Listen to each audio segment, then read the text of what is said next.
Hello South Africa. Water shutdown in Cape Town starts today.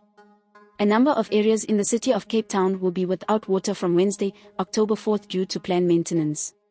The municipality's Water and Sanitation Directorate will be doing planned work in the identified areas, which will result in water supply disruptions. The planned maintenance work will result in water supply disruptions to these areas: Claremont, Newlands and Ronbosch.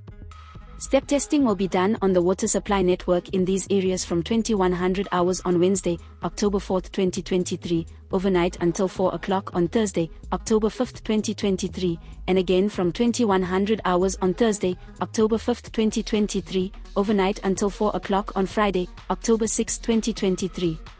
This will enable the maintenance team to do conditional assessments on the water supply into the area. Zero pressure testing and step testing are part of the installation process for pressure management technology. Tests are done in advance to see if any unmapped inflows need to be considered before installing smart pressure reducing valves.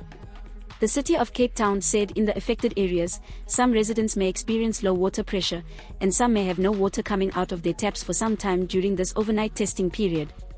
It is not possible to predict which areas or streets will experience disruptions. We pay cash for videos. WhatsApp 060 011 021 1. This is Leah for the South African. Please subscribe for more news updates.